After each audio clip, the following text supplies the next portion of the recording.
میں نے شفقت محمود کو کہا بھی ہے کہ ہمارے بچوں کو ہر سکول، چاہے وہ انگلش میڈیم، چاہے اردو میڈیم، چاہے دینی مدرسے، سب کو 8، 7، 8 اور 9 کلاسز میں باقاعدہ سبجیکٹ پڑھائیں کہ نبی صلی اللہ علیہ وسلم کی جو زندگی تھی اور جو مدینہ میں کیا وہ کیا تھی.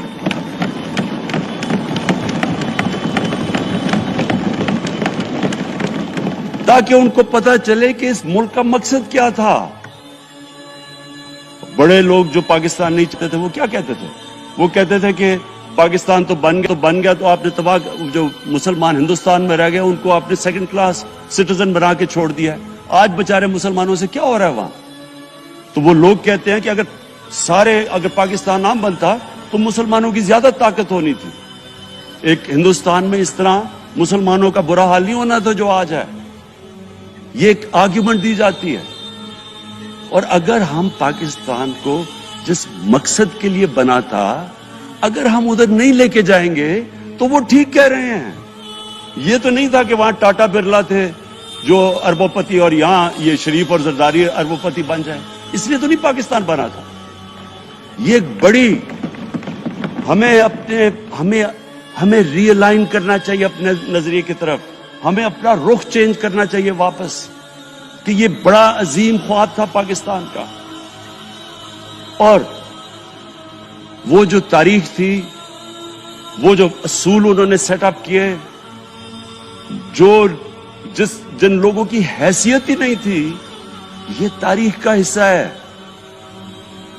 کہ اس کے بعد انہوں نے دیکھتے دیکھتے 15، 20، 30 سالوں کے اندر دنیا کی امامت کی. صرف امامت ہی نہیں کی، وہ تو منگولیوں نے بھی دنیا بڑی جلدی سے فتح کر لی تھی. چنگیز خان نے بھی بڑی جلدی اس کی فوجوں نے فتح کر لی تھی. 100 سال کے بعد وہ ختم ہو گئے تھے. انہوں نے ایک دنیا کی عظیم سیویلائزیشن، جو ٹاپ سائنٹسٹ تھے، سارے دنیا کے ٹاپ سائنسدان، ایک عظیم کلچر. اور سب سے بڑی بات جو میرا آج میں یہ کہنا چاہتا ہوں، انہوں نے اخلاقیات، ایک مورل سٹینڈرڈ سیٹ کی دنیا میں. جب مسلمان گئے انڈونیشیا اور ملیشیا، وہاں تو کوئی مسلمان کی فوج نہیں گئی، وہاں تو کوئی تلواروں سے نہیں فتح کیا. مسلمان تاجروں کا وہاں کردار دیکھ کے لوگ حیران ہو گئے کہ یہ کون لوگ آئے ہیں جو بالکل ان کی مورالٹی ایسی، نہ وہ کوئی دغا بازی کرتے تھے، نہ وہ کوئی دھوکہ دیتے تھے، اپنی زبان پہ کھڑے ہو جاتے تھے. لوگ ان سے امپریس ہو گئے کہ کون سی قوم ہے. دیکھیں، اسلام ہم غلط فہمی میں ہیں، یہ سمجھتا ہے کہ جی تلوار سے اسلام پھیلا تھا. اسلام پھیلا تھا کہ وہ ایک انسان کے کیریکٹر کو ریفارم کرنے آیا تھا. ہم جب اللہ سے مانگتے ہیں، ہم نماز میں ایک ہی چیز مانگتے ہیں کہ اللہ ان کے راستے پہ لگا جن کو تو نے نعمتیں بخشی، ان کے نہیں جو غلط تباہی کے راستے پہ چلے گئے. صرف نماز میں ہم یہ چیز مانگتے ہیں، ہر روز ہم پڑھ کے یہ مانگتے ہیں. یہ 2 راستے ہیں، ایک ہے تباہی کا راستہ، ایک ہے عظمت کا راستہ. نعمتیں کس کو بخشیں؟ اللہ کے پیغمبروں کو. اور جو دنیا کا سب سے عظیم انسان، جو دنیا کا سب سے عظیم لیڈر، جس کو اللہ نے سب سے زیادہ نعمتیں بخشی، ہمارے نبی صلی اللہ علیہ وسلم. نہ کبھی اس طرح کا انسان آیا، نہ کبھی آ سکتا ہے. تو ہمیں راستہ بتایا کہ ایک ان کا راستہ ہے اور ایک دوسرا راستہ ہے، تباہی کا راستہ ہے. اور وہ جو ان کے راستے پہ چلتا گیا وہ ایک عظیم انسان بنتا گیا. ایک کتاب ہے، میں اپنے لوگوں کو ریکمینڈ بھی کرتا ہوں کہ دی عرب کانکویسٹ، وہ پڑھنے والی کتاب ہے. اس میں بتاتے ہیں کہ جب مسلمان ایک دم دیکھتے دیکھتے دنیا میں پھیل گئے تو کوئی ایک آدمی نہیں تھا. ایک تو بڑے عظیم سپہ سالار تھا خالد بن ولید، لیکن وہ جو بھی بنتا تھا وہ جنرل عظیم بن جاتا تھا. وہ اس کتاب کے اندر لکھی انگریز نے ہے.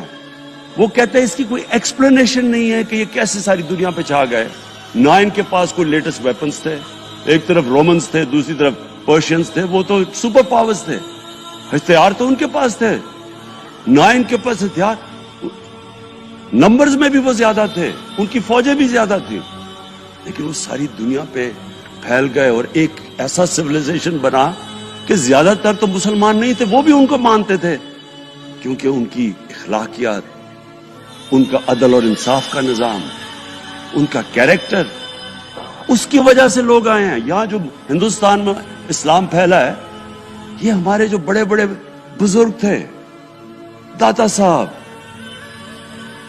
بلے شاہ, نظام الدین اولیاء اور بابا فرید, یہ لوگ تھے.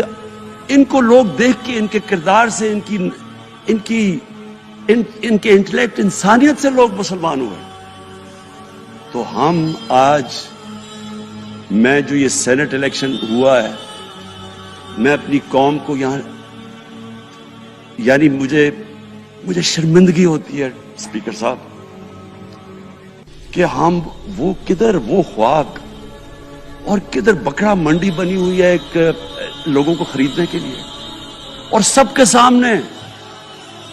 یعنی ہمیں ایک مہینے سے پتا تھا کہ پیسہ جمع کیا جا رہا ہے اس سینٹ الیکشن میں, اور مجھے حیرت ہوئی کہ الیکشن کمیشن کہتا ہے کہ جی یہ تو پتہ نہیں کوئی ہم آزاد انسٹیٹیوشن ہے, یا میں ان کی کوئی آزادی کے اوپر لے رہا تھا, یا جی بڑا زبردست الیکشن. اچھا کہتے جی بڑا اچھا الیکشن کروایا.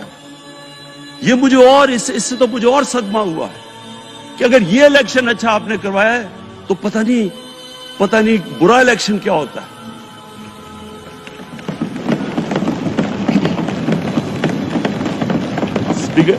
اسپیکر صاحب, یہ دیکھیں, مجھے یہ افسوس یہ ہوتا ہے کہ ہم ایک چیز سمجھتے نہیں ہیں. ہم کہتے ہیں نا جی ہمارے معاشی حالات بہت برے ہیں.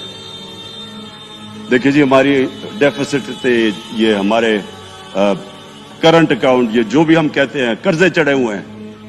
یہ جو قرضے چڑھے ہوئے ہیں یہ ایک بیماری کے سمٹمز ہیں. بیماری کچھ اور ہے. اخلاقی طور پہ ہماری قوم کو تباہ کیا ہے, پھر معاشی تباہی آتی ہے. آج مجھے ایک ملک کا بتا دیں جس کی اخلاقیات اوپر ہو, جن کے مورل سٹینڈرڈز اوپر ہوں اور وہ غریب ہو. ایک ملک مجھے بتا دیں, اور کوئی ملک مجھے بتا دیں جتنا مرضی پیسہ ہو, وسائل ہو, سب کچھ ہو, لیکن وہاں کی بھی جو لیڈرشپ کرپٹ ہو, وہ مجھے بتا دیں کہ اس میں خوشحالی ہو. دیکھیں یہ ساتھ ساتھ جاتا ہے. اس وقت کیا ہوا تھا مدینہ کی ریاست میں؟ کیا انہیں کوئی سونا تیل مل گیا تھا؟ کیا ہوا تھا کہ ان کے پاس کوئی پیسے آ گئے تھے؟ کیسے وہ اوپر اٹھ گئے تھے؟ کوئی انہوں نے قرضے لیے تھے؟ کس طرح اٹھے تھے اوپر؟ دنیا کے عظیم لیڈر نے ان کی اخلاقیات اٹھا دی تھی. صادق اور امین,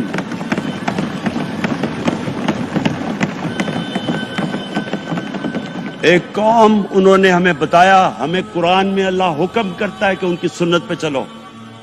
اللہ جب ہمیں کہتا ہے ان کی سنت پہ چلو, کیا ہم اللہ کو کوئی فائدہ پہنچا سکتے ہیں؟ ہماری بہتری کے لیے کہتا ہے. قرآن شریف میں سب کچھ ہماری بہتری کے لیے اللہ نے, یہ تمہارے لیے بک آف گائیڈنس ہے ہمیشہ کے لیے, اور یہ ہماری بہتری کے لیے ہے. تو وہ جب ہمیں کہتا ہے کہ نبی صلی اللہ علیہ وسلم کے راستے پہ چلو, وہ ہماری بہتری کے لیے کہتا ہے. اور میں, جس نے اس عمر میں ساری دنیا دیکھ لی ہے, اسپیکر صاحب میں آپ کو بتاؤں, مجھے تکلیف ہوتی ہے دیکھ کے. جب میں یہ مغربی ملکوں میں جاتا ہوں, اسکینڈینیویا میں, سوئٹزرلینڈ میں, آپ وہاں کے اخلاقی سٹینڈرڈز دیکھیں, ان کی مورل سٹینڈنگز دیکھیں, شرم آئے گی آپ کو کہ جو ہمارے ملک میں ہو رہا ہے. اور یہ جو سینٹ کا الیکشن ہوا ہے, آپ کو افسوس ہوگا کہ ہم وہ کس کی امت ہیں, ہم کس کی امت ہیں, کس کے نام پہ پاکستان کا مطلب کیا, لا الہ الا اللہ, اس پہ یہ ہمارا ملک بنا تھا. اور آج دیکھیں, ایک کرپٹ آدمی, دنیا میں ثابت کیا ہوا کرپٹ آدمی آصف زرداری, دنیا میں اس کے اوپر لکھا ہوا کہ مسٹر 10%, مضمون لکھے ہوئے ہیں, فلمیں بنی ہوئی ہیں اس کے اوپر. اور اس ملک میں لوگ کہیں جی ایک زرداری سب پہ بھاری, کیا کہ وہ رشوت دیتا ہے اس لیے سب پہ بھاری ہو گیا؟ کیا یہ ہے ہمارا ملک؟ دوسری طرف دیکھیں,